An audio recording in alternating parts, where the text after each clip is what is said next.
Equilibrium of a particle. Equilibrium, एक particle का equilibrium.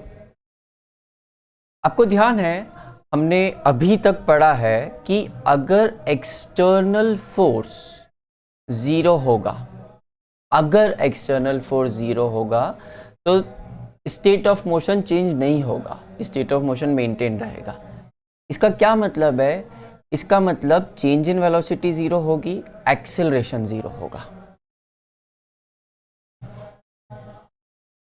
अब जो इक्विलिब्रियम है ये दो केसेस पे आ सकता है। एक जब वेलोसिटी नॉन जीरो हो, एक जब वेलोसिटी जीरो हो।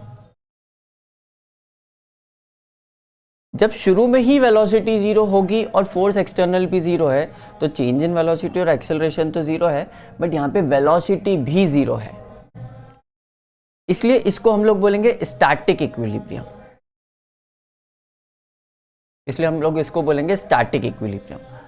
और जब ऑब्जेक्ट मूव कर रहा है बट उस पे एक्सेलरेशन जीरो है क्योंकि नेट एक्सटर्नल फोर्स जीरो है, उसको बोलेंगे डायनामिक इक्विलिब्रियम।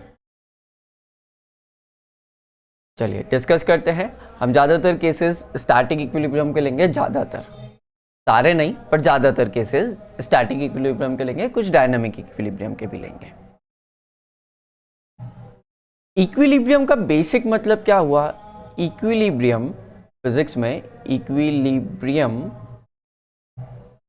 का बेसिक मतलब हुआ कि there is no unbalanced force, there is no unbalanced force, मतलब नेट एक्सटर्नल फोर्स जीरो है।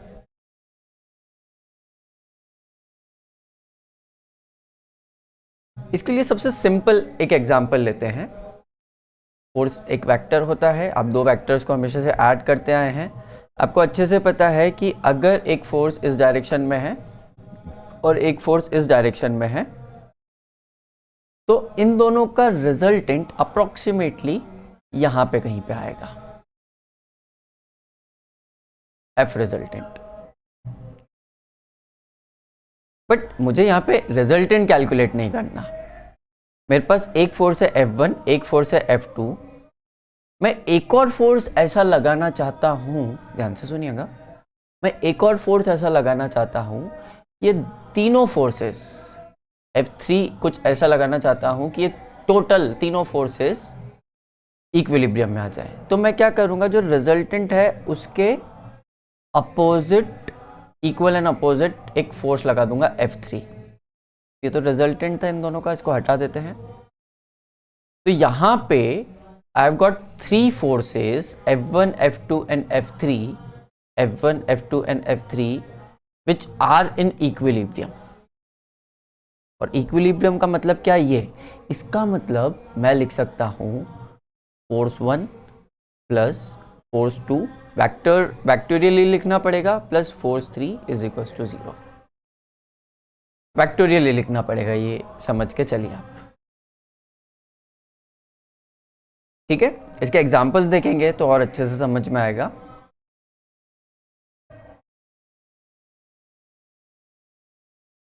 अगर मैं, ध्यान से सुनिएगा, थोड़ा सा ट्रायंगल लॉ अप्लाई करते हैं। अगर मैं F1 और F2 को ट्रायंगल लॉ के हिसाब से अरेंज करता, this would be F1, this would be F2, तो ये मुझे इसका रिजल्टेंट देता, ये मुझे इसका रिजल्टेंट देता। बट अगर मैं F3 कुछ ऐसा लगा दूं कि ट्रायंगल साइक्लिक ऑर्डर में कंप्लीट हो जाए, रिजल्टेंट उल्टा आता है F3 से, पर F3 अगर मैं कुछ ऐसा लगा दूं कि ट्रायंगल साइक्लिक ऑर्डर में कंप्लीट हो जाए, तो यहां पे भी मैं बोल सकता हूं कि F1 plus F2 plus F3 is equal to, will be equal to 0। Clear?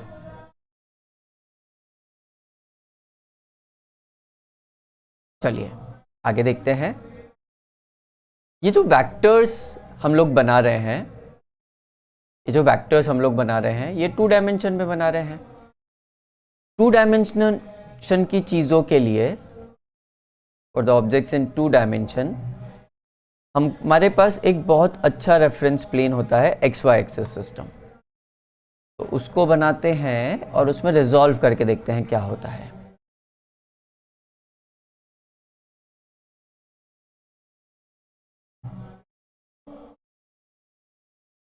ये जो F1 है इसको मैं F1x और F1y में ब्रेक कर सकता हूं। F2 को सिमिलरली इतना F2x और F2y में ब्रेक कर सकता हूं। सिमिलरली F3 को मैं रिजॉल्व कर रहा हूं F3x और F3y में ब्रेक कर सकता हूं। अब हम लोग क्या करेंगे, x एक्सिस और y एक्सिस के अबाउट देख लेंगे क्या चल रहा है। x एक्सिस के अबाउट देखिए, सिर्फ x एक्सिस के अबाउट देखिए। x एक्सिस के अबाउट में लिख सकता हूँ F1x plus F2x plus F3x। F3x की वैल्यू खुद में नेगेटिव रहेगी क्योंकि मैंने वेक्टर फॉर्म में लिखा, इसलिए मैं यहाँ प्लस लगा रहा हूँ। अगर मैं वेक्टर फॉर्म में नहीं लिखना चाहूँ, अगर मैं वेक्टर फॉर्म में नहीं लिखना चाहूँ तो मैं यहाँ पे लिखूंगा माइनस F3x, ठीक है। बट अभी के लिए वेक्टर फॉर्म में कंटिन्यू करते हैं, प्लस F3x। क्योंकि हमको पता था F1 F2 F3 तीनों इक्विलिब्रियम में हैं, ये हमको पता ही था, तो उनके x कंपोनेंट, सारे x कंपोनेंट का एडिशन 0 होगा। सिमिलरली सारे y कंपोनेंट्स का एडिशन 0 होगा। सिमिलरली सारे z कंपोनेंट्स का एडिशन 0 होगा। अगर z बनाते तो, हमने यहाँ बनाया नहीं, अगर बनाते तो z का भी 0 होता। अगर वेक्टर्स z कंपोनेंट में भी होते तो भी उनका आंसर 0 होता, ठीक है। एक क्वेश्चन करते हैं।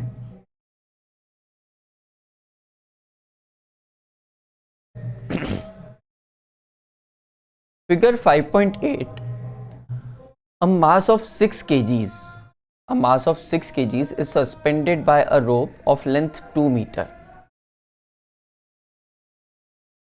from the ceiling। तो अलग से बना लेते हैं हम लोग फिगर। एक 6 kgs का मास है और 2 मीटर की रोप से इसको हैंग कर दिया। A force of 50 Newton is horizontally applied at the midpoint of the rope। अब ये रोप के मिड पॉइंट पे, लेट्स कॉल इट P, इस पे 50 न्यूटन का फोर्स अप्लाई करते हैं।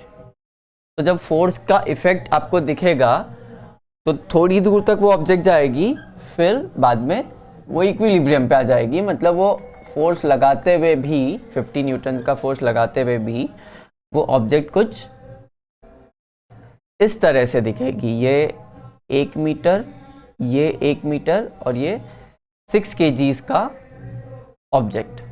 6 kgs का ऑब्जेक्ट मतलब अगर ऑब्जेक्ट 6 kgs का है तो उसका खुद का वेट 60 न्यूटन्स होगा। ये आपको समझ में आता होगा, नहीं तो अभी बता दूंगा।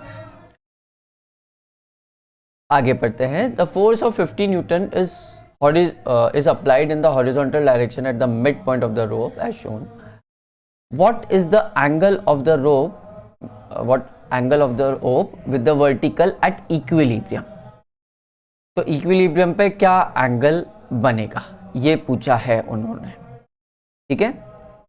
तो इस फिगर को जूम करके देखते हैं। पहले आपका ऑब्जेक्ट कुछ ऐसा था, 50 न्यूटन्स का फोर्स लगाया तो वो थोड़ा खिंचाने लग गया और किसी एक पोजीशन पे जाके वो रुक जाएगा। यहाँ पे फोर्सेस कौन कौन से एक्ट कर रहे हैं ये समझते हैं। जो रोप होती है उसमें एक फोर्स एक्ट करता है टेंशन का। जो रोप होती है उसमें एक फोर्स एक्ट करता है टेंशन का। इमेजिन कीजिए कि जब आप किसी चीज से हैंग कर रहे हैं तो आपके वेट को कौन बैलेंस करे हुए है? रोप आपको ऊपर की तरफ खींच रही है, वो बैलेंस करे हुए है। आप हाथ से रोप पे फोर्स लगा रहे हो नीचे की तरफ, तो रोप आप पे ऊपर की तरफ फोर्स लगाएगी। तो बेसिकली रोप आपको बैलेंस करे हुए है टेंशन फोर्स से। यहाँ पे ये 50 न्यूटन का फोर्स तो हम लोगों को वेरी क्लियर है, ये 50 न्यूटन का फोर्स तो हमको वेरी क्लियर है। इस पॉइंट से पकड़ के हम लोग खींच रहे हैं, तो इस पॉइंट से रोप ऊपर की तरफ खींचेगी T1 टेंशन से, this will be 1 metre, T1 tension से ऊपर की तरफ खींचेगी। लेट्स अज्यूम कि थीटा बन गया एंगल। फोर्स देखते हैं पहले।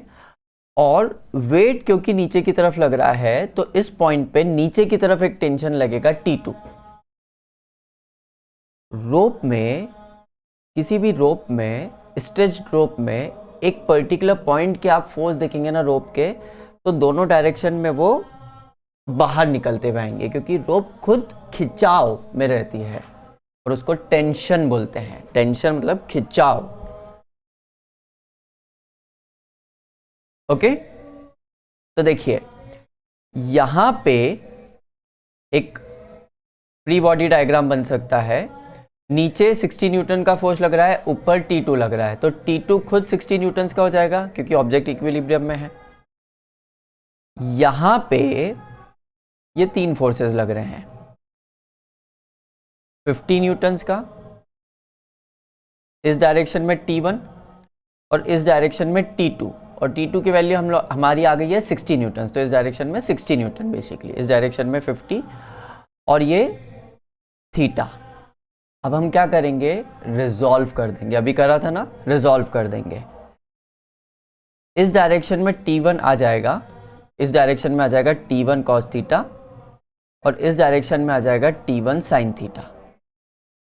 अब x एक्सिस के फोर्सेस, दो फोर्सेस हैं 50, और अपोजिट डायरेक्शन में T1 sin थीटा है तो माइनस T1 sin थीटा, और क्योंकि इक्विलिब्रियम में तो इज इक्वल्स टू 0, तो 50 is equals to T1 sin theta.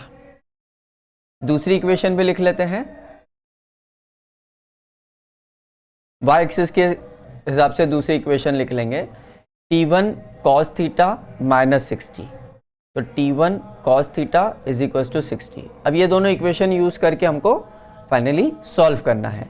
तो क्या कीजिए, या तो सब्स्टिट्यूट कर दीजिए या दोनों इक्वेशन पकड़ के एक दूसरे से डिवाइड कर दीजिए, या तो दोनों इक्वेशन पकड़ के एक दूसरे से डिवाइड कर दीजिए तो आपको थीटा की वैल्यू मिल जाएगी, या सब्स्टिट्यूट कर दीजिए। मैं डिवाइड कर देता हूँ दोनों इक्वेशन को। इक्वेशन 1 अपॉन इक्वेशन 2 करता हूँ, तो 50 upon 60 is equals to T1 sin theta upon T1 cos theta. तो ये T1 कैंसिल हो जाएगा, 50 अपॉन 60 मतलब 5/6 is equals to sin theta upon cos theta होता है tan थीटा। तो tan थीटा की वैल्यू आ गई 5/6, तो थीटा की वैल्यू आ गई tan इनवर्स 5/6, और वो होता है 40 डिग्रीज के बराबर। वो याद रखना पड़ेगा। वैसे एग्जाम में ऐसा क्वेश्चन नहीं आएगा, आपको जो टेबल याद है उसी से आएगा, बट यहाँ पे मान लीजिए ये 40 डिग्रीज के बराबर होता है। ठीक है, तो ये थीटा 40 डिग्रीज आ गया हमारा। समझ में आया? अब आपको बुक में 6 क्वेश्चन दिए हुए हैं, एमसीक्यू शीट में 6 क्वेश्चंस हैं, एमसीक्यू शीट में 6 क्वेश्चंस हैं। आप अपनी थ्योरी पढ़िए इस सेक्शन को लेके, एफबीडी ये वाला क्वेश्चन कीजिए, और ये बचे हुए 6 क्वेश्चन कीजिए एमसीक्यू शीट के। ओके, फिर आगे देखेंगे।